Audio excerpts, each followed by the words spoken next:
So guys, कैसे हो आप सभी लोग। उम्मीद करता हूँ आप ठीक हो गए और अपने घर पर ही हो गए। सो फाइनली हम लोग एक ब्रेक डाउन साथ में करने वाले हैं जो है व्हाट इफ का सेकंड एपिसोड।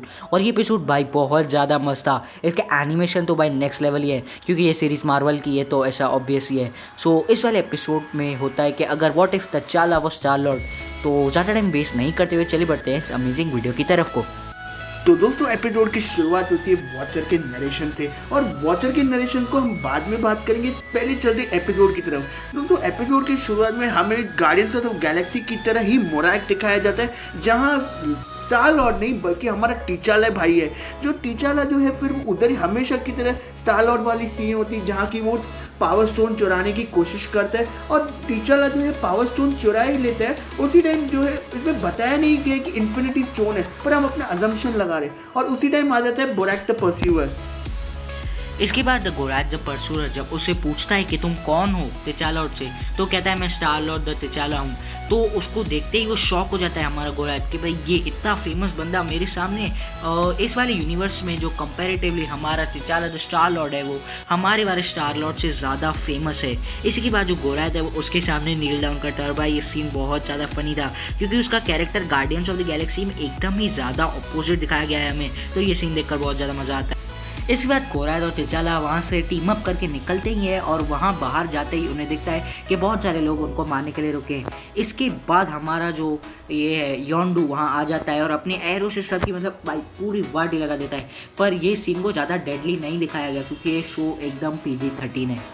इसके बाद हमारा योंडू और टिचाला के बीच में बात होती है कि क्लोरियंस की मदद करेंगे, जो हमें गार्डियंस ऑफ द गैलेक्सी में भी दिखाए जाते हैं। इसका ओरिजिन मैं इस वीडियो के एंड में एक्सप्लेन करूंगा, तो वो पार्ट मिस नहीं करना, बहुत इंपॉर्टेंट है इस एपिसोड को समझने के लिए।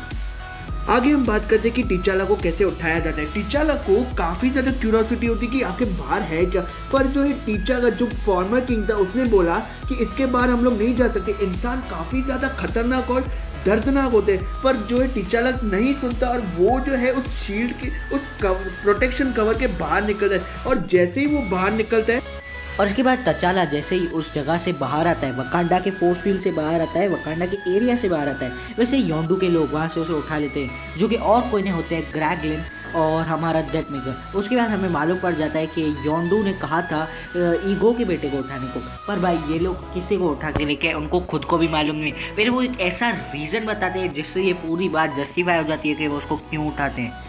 और वो लॉजिक ये होता है कि जो हमारा तिचाका है उसके पास से बहुत ज़्यादा कॉस्मिक रेडिएशन आ रहा था, क्योंकि वाइब्रेनियम के अंदर से कॉस्मिक रेडिएशन निकलता है। और ये बात बहुत ज़्यादा मेक सेंस करती है आगे चल के, क्योंकि हमें ये याद आता है कि guardians of the Galaxy volume 2 के अंदर पीटर क्विल को अपनी कॉस्मिक एनर्जी के बारे में मालूम पड़ता है। इसलिए उन्हें लगता है कि ये जो कॉस्मिक एनर्जी है ना वो उसके अंदर से आ रही है, पीटर क्विल के अंदर से, पर ऐसा कुछ भी नहीं होता है वहाँ पे। इसके बाद स्टोरी कंटिन्यू होती है फिर से प्रेजेंट के अंदर, जहाँ हमारा योंडू और तिचाका दोनों मस्त जाते हैं पार्टी करने को।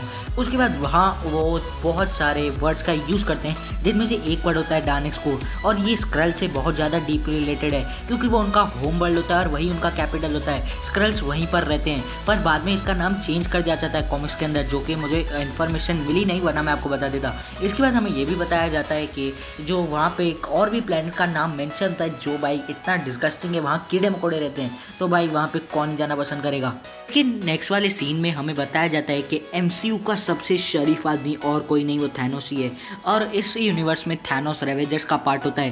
बेसिकली थैनोस को जब सोचने में ये आता है कि वो स्नैप वगैरह करके यूनिवर्स की आधी पॉपुलेशन डिस्ट्रॉय कर लेगा, तभी तिचाला उससे बात करके उसको समझा लेता है कि भाई स्नैप मत करना, सोच सकते हो तुम ये।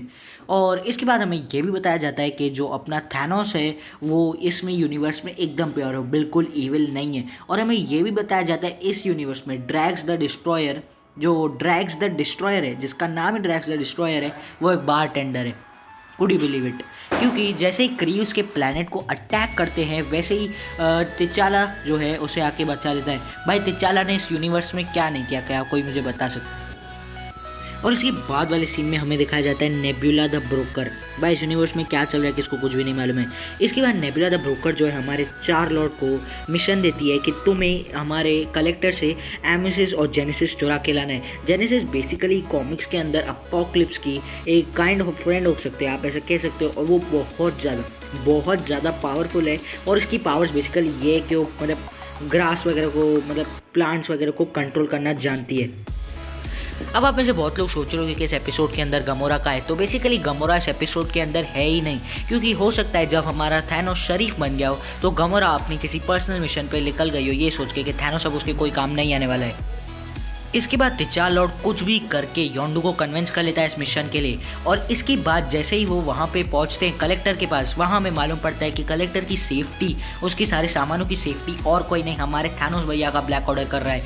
थैनोस को छोड़ने के बाद उन्होंने कलेक्टर के साथ समझौता कर लिया था इस बात को लेकर कि वो उनका मदद करने के लिए तैयार है, और हमें यहाँ भी वो हमारा एक बहुत सही कैरेक्टर दिखाया जाता है जो हमारे मार्वल सिनेमैटिक यूनिवर्स के भी अंदर है, जो कि है द स्पेस डॉग।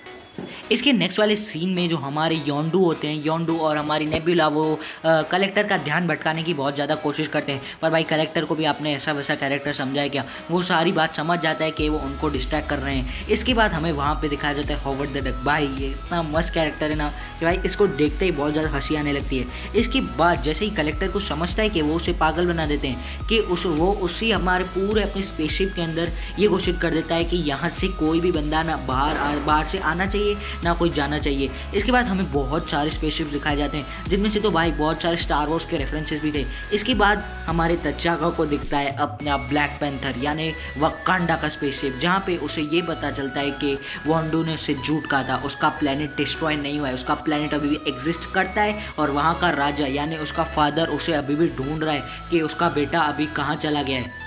और उसके बाद हमें टिचाला और योंडू के बीच में एक बहस सी दिखती है, और उसी टाइम कलेक्टर जो इसी बात का फायदा उठा के टिचाला को जो है कैद कर लेता है और उससे पूछता है कि तुम्हारे पास कोई उड़ने वाले की पावर है, और इन सब क्वेश्चन से वो बोर होकर जो अपनी नेकलेस निकाल देता है और वो जो है पूरा ग्लास तोड़ देता है। इसके बाद तचाला वहाँ से निकलने की कोशिश करता है और हमारे कलेक्टर से फाइट करने की कोशिश करता है, तो भाई वो समझ जाता है कि इस यूनिवर्स का कलेक्टर भाई किसी पहलवान से कम नहीं है। भाई वो एक कुछ तो बॉक्स काइंड ऑफ चीज़ मंगाता है और वो उसे खोलता है। भाई उसको देख के मैं लिटरली शॉक हो जाता हूँ। उसके अंदर कैप्टन अमेरिका की शील्ड, हमारे लोकी का डैगर और कॉक का डैगर, भाई क्या नहीं था उसके अंदर। और भाई सबसे बड़ा शॉक तो तब लगता है कि जब वो उस बॉक्स को अंदर से खुलवाता है, उसके अंदर हेला का हेलमेट होता है, और वो ये तक कहता है कि हेला के पास जो था वो नेक्रोसॉर्ड था। और भाई नेक्रोसॉर्ड अगर आपको नहीं पता, जो वेनम है सिम्बियोट का जो राजा है उसके पास नेक्रोसॉर्ड है, और वो सबसे पावरफुल वेपन है, one of the most powerful weapon है वो। और मैं यहाँ पे थोड़ा सा अपना पर्सनल रेफरेंस देना चाहूँगा। मुझे पता नहीं पर्सनली ऐसा इस एपिसोड को देखते हुए फील होता है कि कलेक्टर इस यूनिवर्स का like one of the most powerful character है, क्योंकि उसने इस वर्ल्ड के अंदर सब अचीव कर लिया है। जो उसकी कलेक्शन रहती है भाई, उसको देखते ही समझ जाता है कि उसके पास ऐसी कोई चीज़ नहीं जो उसके पास ना हो, उड़ने वाले वेपन से लेके स्पेसशिप से लेके सब कुछ। और इसके बाद वाले सीन में भी दिखाया जाता है हमारा थैनोस ब्लैक ऑर्डर से फाइट करके वहाँ से निकलने की कोशिश करता है, पर भाई यहाँ पे एक हार्ड टू बिलीव सीन आता है जो आप भी शायद बिलीव ना कर पाओ। भाई ब्लैक ऑर्डर उसे बहुत बुरी तरीके से मार देते हैं, और फिर वहाँ जाती है नेबुला उसकी थोड़ी बहुत मदद करने को, और फिर ब्लैक ऑर्डर को मार के ये लोग वहाँ से निकल जाते हैं। इसके बाद हमारा योंडू और तचाल और भाई बहुत ही ज़्यादा नाकाम कोशिश कर लेते हैं कलेक्टर को मारने की, पर भाई वो दोनों से मिलके भी वो नहीं मारा जा रहा था। इसके बाद हमारी नेबुला जो है वो जेनेसिस का यूज़ करके वहाँ पे भाई पता नहीं कौन से पेड़ वेड़ उगा देती है, जो थोड़ा सा मुझे अच्छा नहीं लगा ये सीन। मतलब ग्राफिक वाइज अच्छा था, बट पता नहीं क्यों मुझे सीन थोड़ा समझ में नहीं आया। बट फाइनली वो कलेक्टर को कैद कर ही लेते हैं, और भाई इसके बाद वाला जो सीन था वो बहुत ही ज़्यादा इमोशनल था। हमारा तचाल लॉर्ड जाता है अपने फिर से घर पे अपने पेरेंट्स से मिलने को, और वो वहाँ अपने मॉम और डैड से मिलके बहुत बातें करता है, और मतलब ये सीन मुझे बहुत ज़्यादा इमोशनल लगा। चैडविक बोसमैन की आवाज़ में तो भाई ये सीन एकदम ही अलग लगता है। ये वैसे भी उनका लास्ट प्रोजेक्ट था। So guys a very big tribute to Chadwick Boseman. और इसके बाद एक सीन आता है जिसमें हमें दिखाया जाता है पीटर क्विल, और पीटर क्विल के पास कौन आता है, ईगो। तो मुझे पता नहीं क्यों ऐसा फील होता है कि ईगो का जो कैरेक्टर है वो हमें आगे दिखाया जाएगा पीटर क्विल के कैरेक्टर के साथ एमसीयू में तबाही मचाते हुए। ऑफ कोर्स ये व्हाट इफ के अंदर ही होगा, नॉर्मल यूनिवर्स के अंदर तो ये नहीं होने वाला। तो विद दैट बी सेइंग आप इस वीडियो को यहीं पे एंड करेंगे। अगर ये वाली वीडियो अच्छी लगी तो लाइक कर देना, चैनल पे नहीं तो चैनल को सब्सक्राइब कर लेना। भाई कभी तक सब्सक्राइब 87 ही रहेंगे, जल्दी से 90 करवाओ यार प्लीज़ जल्दी। अगर 90 सब्सक्राइबर्स हो जाते हैं विद इन अ वीक तो हम करने वाले 10 premium passes, Disney premium passes का गिव अवे। और अगर आपको उसमें पार्टिसिपेट करना है तो बस इस वीडियो को लाइक कर लेना, चैनल को सब्सक्राइब कर लेना, और कमेंट में लिखना अब मेरी बारी है। और अगर आपको हमसे सोशल मीडिया के थ्रू जुड़ना है, हमारी मस्त शॉर्ट अमेजिंग वीडियोस देखनी है, तो हमें इंस्टाग्राम पे फॉलो कर लो, फेसबुक पे भी फॉलो कर लो, वहाँ पे भी इस चैनल से अलग कंटेंट आता है।